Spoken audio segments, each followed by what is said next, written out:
Welcome back guys, कैसे हो आप सब लोग। आई होप आप सब लोग बहुत अच्छे होंगे, आप लोगों की पढ़ाई अच्छे से चल रही होगी। सो गाइस देखो, आज आप लोगों की डिमांड पर ही मैं ये जो वीडियो लेकर आया हूँ कि सर पर्सनल ट्रेनर क्या होता है ये बता दीजिए। तो आज मैं आपको बताने वाला हूँ कि एक्चुअल में पर्सनल ट्रेनर होता कौन है, उसके क्या रोल्स होते हैं, ठीक है, उसकी क्या ड्यूटी होती है, ये सब मैं आपको बताने वाला हूँ। और उसके हाँ कुछ स्कोप ऑफ प्रैक्टिस कि कहाँ क्या उसकी स्कोप ऑफ प्रैक्टिस है, किस दायरे में रहकर वो काम कर सकता है, ये भी मैं आपको बताऊंगा। ठीक है। अब यहाँ पर ना एक बहुत माइनर सी एक लाइन है ऐसी जो लोग सोचते हैं। लोग ये सोचते हैं कि अगर कोई बंदा जिम जा रहा है, ठीक है, उसकी अच्छी बॉडी बन गई है, ठीक है, अब वो किसी को ट्रेन कराने लग गया तो वो ट्रेनर बन गया। ठीक है, ये सब ये एक कॉमन सी एक ऐसी एक चीज़ है जो सबको ऐसा लगता है। फॉर एग्जाम्पल के तौर पे अगर एक लड़का जिम जाने लगा, उसकी फिजिक बिल्ड हो गई, अब वो सबको सिखा रहा है कि अब वो ट्रेनर बन गया, अब उसे लोग ट्रेनर बोलेंगे। ठीक है। तो मैं आपको एक चीज़ बता देता हूँ कि वो ट्रेनर बिल्कुल भी नहीं है। ठीक है। अब ट्रेनर कौन होता है पहले ये समझो। इसको समझाऊंगा छोटे से एग्जांपल से। मान लेते हैं आपकी अगर तबीयत खराब हो गई, आपको बुखार हुआ, तो किसके पास जाओगे? डॉक्टर के पास जाओगे। डॉक्टर क्या देगा आपको? मेडिकेशन देगा, दवाइयाँ वगैरह देगा। ठीक है। तो डॉक्टर पहले तो उसको डायग्नोस करेगा, उसके बाद आपको मेडिकेशन वगैरह प्रोवाइड कराएगा। तो आपने क्या देखा कि जब आपको बीमार पड़ते हो तो आप डॉक्टर के पास जाते हो, क्योंकि वो एक हेल्थ प्रोफेशनल है। ठीक है, उसको हेल्थ के बारे में पता है। ठीक है, एक अच्छी हेल्थ को कैसे मेंटेन रख सकते हैं, या किसी बीमारी से कैसे बचा जा सकता है, या किसी बीमारी से कैसे लड़ा जा सकता है थ्रू मेडिकेशन। वर्ड ध्यान से रखना, मेडिकेशन, दवाइयों के थ्रू। इसी तरीके से आपकी इंजरी हो गई, आपके शोल्डर इंजर्ड हो गया, ठीक है, या आपके नी में इंजरी हो गई, आप इसको स्पोर्ट्स खेलते हो, तो अब इसके बाद आप क्या हुआ, आप उसके बाद चले गए आप एक फिजियोथेरेपिस्ट के पास। ठीक है, अब वो फिजियोथेरेपिस्ट के पास गए तो फिजियोथेरेपिस्ट ने क्या करा? फिजियोथेरेपिस्ट ने आपको क्या करा, आपकी वो इंजरी जो थी पहले उसको ठीक करा। ठीक है। और मतलब जो भी अपने प्रोसेस के थ्रू, और आपको रिहेबिलिटेशन प्रोसेस पे डाला। रिहेबिलिटेशन प्रोसेस के अंदर बेसिकली आपको हो क्या रहा है, वो आपको एक्सरसाइज के थ्रू आपकी इंजरी को ठीक करने में हेल्प कर रहा है। ठीक है। तो ये सब आपका फिजियोथेरेपिस्ट कर रहा है। यहाँ पे क्या, जो इंजर्ड जो आपकी इंजरी हो चुकी है, उस इंजरी के बाद जो आपका रिहेबिलिटेशन प्रोसेस होता है, जिसके अंदर आपकी जो इंजर्ड जो पार्ट है उसको दोबारा मूवमेंट में लाने, उसकी मोबिलिटी को दोबारा इंक्रीज करने के लिए, ठीक है, और उसकी थोड़ी स्ट्रेंथ को बिल्ड करने में वो आपका क्या कर रहा है, यहाँ पे कौन हेल्प कर रहा है? आपका फिजियोथेरेपिस्ट। ठीक है। अब इसी तरीके से मान लेते हैं एक और एग्जाम्पल। अब आपको कुछ भी इशू है, खासकर आपको डाइट रिलेटेड इशू है, डाइट के बारे में जानना है, मेन चीज़ डाइट के बारे में जानना है। डाइट आपको वेट लॉस या वेट गेन करना है, या फिर अपने एक हेल्दी लाइफस्टाइल मेंटेन करने का अच्छी न्यूट्रिशन प्लान आपको चाहिए, तो इस केस में आप किसके पास जाओगे? आप जाओगे डाइटिशियन के पास। ठीक है। तो इसी तरीके से यहाँ पर एक पर्सनल ट्रेनर भी है। अब ये जो पर्सनल ट्रेनर है, ये सब तीनों जो मैंने आपको बताया, ये सब आपके हेल्थ प्रोफेशनल है। इसी तरीके से पर्सनल ट्रेनर भी एक हेल्थ प्रोफेशनल है। मतलब इसको भी नॉलेज है हेल्थ को कैसे ठीक रखते हैं। इसका भी बेसिकली कह सकते हो जो आपके एक एज के अंदर टॉपिक है, जिसे बोलते हैं allied health care continuum. Allied health care continuum, इस पूरे टॉपिक के अंदर आप समझने वाले हो कि पर्सनल ट्रेनर होता क्या है, उसकी स्कोप ऑफ प्रैक्टिस क्या है, और उसका कितना बड़ा रोल है एक हेल्दी, बोल सकते हो कि हेल्दी बॉडी को, या हेल्दी एटमोसफेयर, या बोल सकते हैं इन द सेंस कि एक जो पूरा एलाइड हेल्थ केयर जो प्रोफेशनल है, जो ये आपको जो कॉन्टिन्यूम है, इस पूरे क्राइटेरिया के अंदर हेल्थ पर्सनल ट्रेनर कहाँ लाया करता है। ठीक है। क्या इसके रिस्पॉन्सिबिलिटीज़ है, क्या इसकी ड्यूटी है, क्या इसके रोल्स है, ये सब चीज़ें। ठीक है। साथ खासकर इसके स्कोप ऑफ प्रैक्टिस की भी बात करी गई है। तो जो आप जितने भी आपके हेल्थ प्रोफेशनल्स हैं, इसके अंदर आपको पर्सनल ट्रेनर भी एक हेल्थ प्रोफेशनल है। तो पहली चीज़ तो आपको चीज़ बिल्कुल क्लियर होनी चाहिए कि पर्सनल ट्रेनर भी एक हेल्थ प्रोफेशनल होता है। ठीक है। और ये मैं खुद नहीं कह रहा हूँ, ये आपकी स्टडीज़ बता रही है। तो इस चीज़ को क्लियर होगी। अब इसका मतलब क्या है कि भैया मुझे अगर डॉक्टर बनना है तो मुझे क्या चाहिए? उसके लिए डिग्री चाहिए, मुझे उसके लिए लाइसेंस चाहिए। मुझे अगर डाइटिशियन बनना है तो मुझे उसका डिग्री, लाइसेंस, या कुछ ना, मतलब ऐसी मुझे चीज़ चाहिए जो कहीं से एक्रेडिटेड हो, चाहे वो गवर्नमेंट से एक्रेडिटेड हो, या फिर किसी अच्छी यूनिवर्सिटी से, जहाँ से भी, चाहे वो अंडर गवर्नमेंट हो, या फिर गवर्नमेंट ने इशू करा वहाँ से। बस इंपॉर्टेंट चीज़ ये है क्या कि भाई आपके पास एक लाइसेंस होना चाहिए जो कि एक एक्रेडिटेड सोर्स से आ रहा है। इतनी बात समझ में आ गई। जैसे आपको पता है कि एसीएसएम, नेस्म, ये सारे आपके एनसीसी एक्रेडिटेड है। इसी तरीके से अब हमारे इंडियन गवर्नमेंट भी कुछ सर्टिफिकेशन कोर्सेज को, कुछ सर्टिफिकेशन पर्सनल ट्रेनर कोर्सेज जो आपके गवर्नमेंट अप्रूव्ड हो चुके हैं। ठीक है। इसके बारे में भी कभी बात करेंगे कि हमें इंडियन गवर्नमेंट जो सर्टिफिकेशन हमारी करा रही है उसको करना चाहिए, या फिर जो हमारी इंटरनेशनल सर्टिफिकेशन वगैरह है, एसीएसएम, नेस्म वगैरह, इसको करना चाहिए। तो उसके बारे में कभी टॉपिक पे बात करेंगे, अगर आपको लगे इंपॉर्टेंट है तो मुझे बताना। ठीक। अभी आते हैं वापस पर्सनल ट्रेनर होता क्या है। इसका मतलब अगर मुझे पर्सनल ट्रेनर बनना है, ध्यान सुनना, अगर इसका मतलब मुझे पर्सनल ट्रेनर बनना है तो मुझे उसके लिए क्या चाहिए? मुझे भी उसके लिए अपनी अपनी बेसिक क्वालिफिकेशन चाहिए, मुझे भी उसका बोल सकते हो उसके लिए सर्टिफिकेशन और साथ साथ एक लाइसेंस होना ज़रूरी है, तभी मैं एक पर्सनल ट्रेनर कहलाऊंगा। तो आपको पता होगा कि आप जितनी भी एनसीसी एक्रेडिटेड सर्टिफिकेशन करते हो या कोई भी सर्टिफिकेशन करते हो जो कहीं से एक्रेडिटेड है, वो हमेशा आपको एक सर्टिफिकेट प्रोवाइड कराते हैं और साथ में आपको एक लाइसेंस देते हैं। खासकर एस का अगर आपको लाइसेंस देखोगे तो ये जो लाइसेंस है ये आपका प्रूफ है कि आप एक सर्टिफाइड पर्सनल ट्रेनर हो, आपने पढ़ाई करके ये चीज़ को अचीव किया है। अब सिंपल सी बात है, अगर आप बीमार पड़ोगे तो आप किसी भाई झोला छाप डॉक्टर के पास तो नहीं जाओगे, आप तो एक अच्छे डॉक्टर के पास जाओगे ना। इसी तरीके से अगर मान लो आपको अपनी हेल्थ को अच्छा रखना है, अपने फिटनेस लेवल को इंक्रीज करना है, अपने लाइफ के अंदर चेंजेस लाने हैं, मॉडिफिकेशन करने हैं, अपने आप को हेल्दी लाइफस्टाइल की तरफ लेके जाना है, ठीक है, तो यहाँ पे अभी आपको किसी ना किसी की सजेशन, हेल्प या कुछ भी आप कह सकते हो, तो यहाँ पे आप किसके पास जाओगे? एक उस ट्रेनर के पास जाओगे जिसे कोई नॉलेज नहीं है, जिसने से बॉडी बना ली, ठीक, उसके लिए बॉडी बनाना ही ट्रेनर होता है, या फिर उसके पास जो जिसने क्वालिफिकेशन अचीव करी है। क्योंकि मुझे एक चीज़ बताना, सबसे पहली चीज़ कि ट्रेनर है क्या? ट्रेनर एक हेल्थ प्रोफेशनल जो आपको अच्छी हेल्थ प्रोवाइड करने में हेल्प करता है थ्रू एक्सरसाइजेस, ठीक है।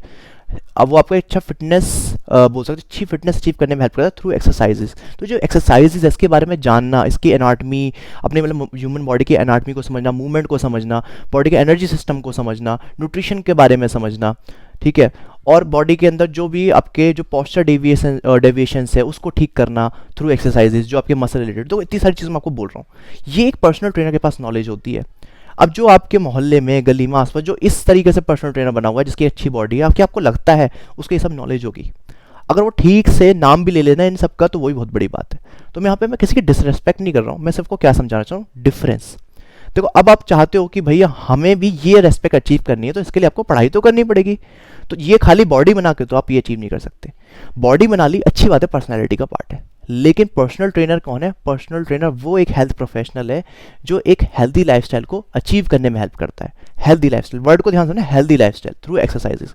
यहाँ पे मैं किसी ड्रग्स की बात नहीं कर रहा, ना किसी सप्लीमेंटेशन की बात कर रहा हूँ, थ्रू एक्सरसाइजेस।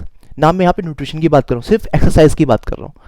तो यहाँ पर जो पर्सनल ट्रेनर का काम है वो किसी को ट्रेनिंग कराना, पर्सनल ट्रेन कराना, या तो वो किसी को पर्सनली ट्रेन करा सकता है या फिर वो ग्रुप में ट्रेनिंग करा सकता है। तो पर्सनल ट्रेनर सिर्फ वो बंदा है जो अपनी एक्सरसाइज की स्किल्स की हेल्प से किसी बंदे को हेल्दी फिट लाइफस्टाइल अचीव करने में हेल्प करता है, ठीक है। तो ये चीज़ तो आपको क्लियर हो चुकी है। अब एक चीज़ हमेशा याद रखना कि एक छोटा सा आपको बताता हूँ, पर्सनल ट्रेनर के बहुत सारे स्कोप ऑफ प्रैक्टिस होते हैं। Scope of practice in the sense कि किस दायरे में रह के वो काम कर सकता है, बहुत सारी चीज़ें इसके अंदर। इसके अंदर जो नंबर वन चीज़ है, जो सबसे इंपॉर्टेंट फैक्टर है, वो ये है कि पर्सनल ट्रेनर सिर्फ एक्सरसाइज के पार्ट पे फोकस कर सकता है, वो भी उन लोगों के साथ जिन लोगों का कोई मेडिकल इशू नहीं है या फिर मेडिकल क्लियरेंस हो चुका है।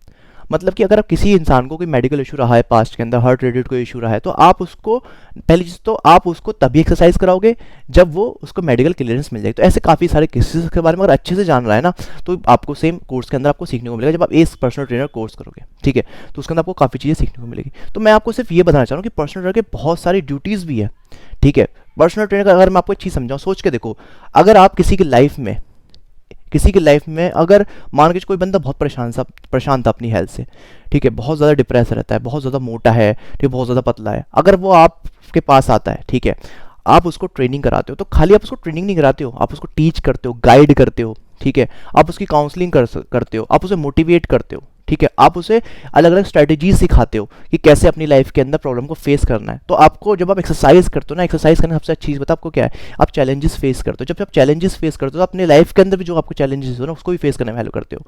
तो जो पर्सनल ट्रेनर है ना, वो एक लाइफ मॉडिफिकेशन करने में बहुत बड़ा रोल प्ले करता है, किसी भी बंदे का लाइफ के अंदर चेंजेस लाने में।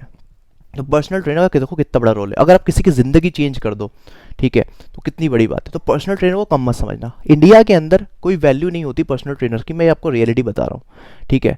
बट कुछ जिम्स जो आपके ब्रांडेड जिम्स है, जो आपके जो हाईली क्वालिफाइड जो ट्रेनर्स है उनको रखते हैं, उनकी वैल्यू होती है। लेकिन अगर आप आपकी खाली अच्छी बॉडी है और आप जा रहे हो कि सर मैं पर्सनल ट्रेनर बनूंगा, तो ऐसा नहीं होता, ठीक है। और रही बात इंडिया से बाहर, तो इंडिया से बाहर पर्सनल ट्रेनर की उतनी ही डिमांड है, उतनी ही वैल्यू जितनी एक डॉक्टर की, चाहे वो एमबीबीएस हो, चाहे वो एमडी, कुछ भी हो। कहने का मतलब सिंपल सा क्या है कि उतनी ही डिमांड है जितनी अदर की, क्योंकि वो भी एक हेल्थ प्रोफेशनल है। अब आप में से काफ़ी लोग ये सोच रहे होंगे कि यार इतना मतलब कि पर्सनल ट्रेनर का कितना बड़ा रोल है एक अच्छी हेल्थ, अच्छी फिटनेस को अचीव करने में, ठीक है, किसी इंसान की लाइफ को चेंज करने में। तो इतना तो आपको क्लियर हो चुका है कि पर्सनल ट्रेनर खाली काम बॉडी बनाना नहीं है या खुद को फिट रखना नहीं है। तो फिटनेस का मतलब ही अलग है बिल्कुल, ठीक है। पहले फिटनेस तो बाद की बात है, पहले आप एक एज अ ट्रेनर किसी को हेल्दी बॉडी अचीव कराने में हेल्प करोगे, उसके बाद आप फिटनेस पे काम करोगे, ठीक है। ये हो गया पर्सनल ट्रेनर का रोल। अब रही बात कि जो पर्सनल ट्रेनर है या फिर आपके अदर हेल्थ प्रोफेशनल्स हैं, ठीक है, अगर मैं कंपेयर करूँ पर्सनल ट्रेनर का earning wise other health professional से, तो आप सुन के हैरान हो जाओगे कि जो पर्सनल ट्रेनर है ना, वो उनसे ज़्यादा या उनके बराबर आराम से कमा लेता है। ठीक है, आपको लग रहा होगा कि ऐसे कैसे? ऐसा इसलिए क्योंकि ये डिपेंड करता है आपके स्किल्स के ऊपर। ठीक है, अब मान लीजिए कि आपके पास, इसका मैं एक छोटे से एग्जांपल समझाता हूँ। आप एक पर्सनल ए सर्टिफाइड पर्सनल ट्रेनर बन गए हो, ठीक है, अब आपको एक्सरसाइज की नॉलेज है, ठीक है, अच्छी नॉलेज है, और आपको एक्सपीरियंस भी रहा है, काफ़ी सालों का एक्सरसाइज करते हुए आ रहे हो। अब अगर आपने किसी भी अच्छी एनसीसी एक्रेडिटेड, मैं हमेशा एनसीसी एक्रेडिटेड इसलिए बोलता हूँ कि वो सबसे ज़्यादा डिमांडिंग सर्टिफिकेशन है, जैसे एएसी किसी की भी, तो आपने आपने उनका न्यूट्रिशन कोर्स या कोई भी अदर कोर्स कर लिया, तो आपके पास एक स्किल और ऐड हो गई। ठीक है, तो अब आप एक न्यूट्रिशनिस्ट भी हो। देखो, मुझसे कई बार कई लोग पूछते हैं कि सर आप एएसी इनके बारे में बहुत ज़्यादा बात करते हो। मैं उसको सच बताऊँ, मैं दिल से, मेरी फेवरेट सर्टिफिकेशन है ये। ठीक है, क्यों सर्टिफिकेशन? क्योंकि मैंने करी है, मुझे पता है इनकी वैल्यू है क्या। ठीक है, एनसीसी एक्रेडिटेड सर्टिफिकेशन की क्या वैल्यू, क्या डिमांड है। तो यहाँ पर आप जितनी अपनी स्किल्स पे काम करोगे, आपकी उतनी ज़्यादा अर्निंग है। तो यहाँ पे earning skills is equals to earning है। जितनी ज़्यादा स्किल्स उतनी ज़्यादा अर्निंग। अब आप अर्निंग कैसे कैसे कर सकते हो? देखो, यहाँ पर ना मैं आपको बहुत छोटी सी समझाता हूँ। पर्सनल ट्रेनर की जो अर्निंग है ना, वो उसके वक्त पे डिपेंड करती है, उसके टाइम पे। आप कहोगे सर ये कैसे हो सकता है? मैं कहता देखो ऐसे, एक जनरली अगर देखा जाए तो हर एक नॉर्मल बंदा अगर वो जॉब भी करता है या कोई भी बिजनेस वगैरह करता है, तो एक दिन में कितने घंटे काम करता है? तो मेरे को ऐसा लगता है कि अगर आप अपनी अच्छी हेल्थ को मेंटेन रख के काम करो, अपनी हेल्थ को भी फर्स्ट प्रायोरिटी रखो, तो 6 to 8 आवर्स का अगर आप दिन में वर्क करते हो, उसके बाद अगर अपने लाइफस्टाइल के अंदर जो भी आपका पार्ट है उसको एंजॉय कर रहे हो, तो ये इतने आवर्स के अंदर आप अच्छा खासा, मतलब ये आवर्स के अंदर ये आपके वर्किंग आवर्स हो गए, 8 आवर्स मान लेते हैं। अब मान लेते हैं सबसे बेसिक, एक पर्सनल ट्रेनर बन के बंदा क्या करता है, पर्सनल ट्रेनिंग कराना शुरू करता है। तो पर्सनल ट्रेनिंग कराना शुरू करेगा, तो उसके बाद पहले उसका 1 आवर, जो उसका 1 आवर है वो ऑक्यूपाई करा किसी बंदे ने, तो एक दिन के अंदर वो 7 से 8 आवर्स अपने ऑक्यूपाई कर लेता है। ऑन एन एवरेज मानते चलते हैं 6 आवर्स। उन 6 आवर्स के अंदर वो बंदा, अगर मैं आपको ऑन एन एवरेज बताऊँ, तो ईजिली आराम से, मेरी बात को ध्यान सुनना, 1 घंटे में 1,000 रुपये अर्न कर सकता है। तो 6 आवर के अंदर 6,000 रुपीज़। और ये आप कह रहे हो मजाक कर रहा हूँ? बिल्कुल भी मजाक नहीं कर रहा हूँ। ऐसा क्यों है? ये आप जो आपके प्रोफेशनल, जो आपसे है, जहाँ भी आप काम करते हो, जो आपके जो सीनियर्स हैं ना, जो इस फील्ड में अच्छा कर चुके हैं, अच्छा फोड़ चुके हैं, ठीक है, उनसे पूछना। मैंने भी यहाँ तक लगभग कह सकते हो कि थोड़ा बहुत मैंने भी कुछ करा है इस फील्ड के अंदर, तो मैं अपने एक्सपीरियंस से आपको बता रहा हूँ। आप आराम से 1,000 रुपीज़ 1 आवर के अंदर अपना अर्न कर सकते हो। तो आप 6 आवर्स मान लो ट्रेनिंग कराते हो, तो 6,000 रुपीज़ आपने अर्न कर लिए। तो कैलकुलेट कर लेना अपने 26 डेज से, या फिर अपने वीकेंड्स को हटा के अच्छा खासा अर्न कर लेते हो। ठीक है, अब यहाँ पे आपने कहते हैं, अब आपने यहाँ पे लिमिट हो गया। ठीक है, 8 आवर्स के अंदर आपने 6,000 रुपीज़ का अर्न किए, क्योंकि आप 8 घंटे ट्रेनिंग कराने पाओगे, बीच में गैप भी तो लोगे, तो इसलिए मैं 6 का नंबर माना है। अब आप इसके ऊपर कैसे जाओगे? सिंपल, पहले अपने आप ट्रेनिंग चार्जेस को इंक्रीज़ करोगे। या तो अगर आप फ्रीलांसर काम करते हो, फ्रीलांस में अपना इंक्रीज़ करोगे, या फिर आप किसी जिम में काम करते हो, वहाँ पे आपकी पर्सनल ट्रेनिंग चार्जेस को आप इंक्रीज़ करने की डिमांड रख सकते हो। तो वहाँ पे आपके चार्जेस और इंक्रीज़ हो गए। अब यहाँ पे अब हो सकता है कि 1,000 रुपये पहले एक सेशन में कमाते थे, अब आप यहाँ पे 1,000 से थोड़ा ज़्यादा कमाने लग गए, हो सकता है 1,500 रुपीज़ कमाने लग गए। ठीक है, और इतने चार्जेस होते हैं, ये मैं आपको सच बता रहा हूँ, ऐसा नहीं कि नहीं होते हैं आपको, लेकिन धीरे धीरे समझ में आएगा कि ये सब मैं कैसे बता रहा हूँ। ठीक है, उसमें और भी कई सारे फैक्टर है, बट मैं ऑन एन एवरेज में इसको ऐसे लेके चल रहा हूँ कि अगर आप एवरेज देखो तो एवरेज ये नंबर निकल के आएगा। ठीक है, तो अब इसके बाद आपके चार्जेस और बढ़ गए, तो यहाँ पर पहले आप अपने यहाँ पे क्या करें, अपने प्राइस इंक्रीज कर दिया। लेकिन यहाँ पे आप एक चीज़ और कर सकते हो कि यहाँ पर आप साथ के साथ, अब यहाँ पे एक तो आपका टाइम मैडम बिल्कुल, अब एक लिमिट तक आप प्राइस इंक्रीज कर सकते हो, और जैसे जैसे आपकी डिमांड बढ़ती जा रही है तो आप अच्छा खासा अर्न करोगे। लेकिन अगर आपको और ऊपर जाना है ना, तो फिर आपको एक स्टेप आगे आना पड़ेगा। उसके बाद आप क्या कर रहे हो, आप यहाँ पर ऑनलाइन ट्रेनिंग, जिसके अंदर आप और किसी को ग्रुप में ट्रेनिंग करा रहे हो, ग्रुप ट्रेनिंग पे आ गए, ग्रुप सेशंस करा रहे हो। आपको वैसे एक एक्स्ट्रा स्किल और भी है ना, मान लेते आपका योगा ट्रेनर भी हो आप, तो आप ग्रुप सेशंस करा सकते हो, उसके अंदर आपको 2,000 रुपीज़ पर सेशन ईजिली मिल जाते हैं। तो आपने यहाँ पर इस तरीके से स्ट्रैटेजीज, अपनी स्किल्स ऐड करते आ रहे हो। धीरे धीरे आपके अंदर आपको कम्युनिकेशन स्किल अच्छी होती जा रही है, आप अच्छे से एक्सप्लेन कर पाते हो, आप यूट्यूब पर आ गए या इंस्टाग्राम पर गए, वहाँ पर सोशल मीडिया पर आप अर्न करना शुरू कर दिया वहाँ पर। तो जैसे जैसे आपके स्किल डेवलप होती रहेंगी, आपका टाइम कम लगेगा और आपकी अर्निंग कंपाउंड होती चलेगी, मतलब कि बढ़ती चली जाएगी। तो जितने भी आपके आज के टाइम में जो सोशल मीडिया इन्फ्लुएंसर है, उनकी अर्निंग पता है क्या है?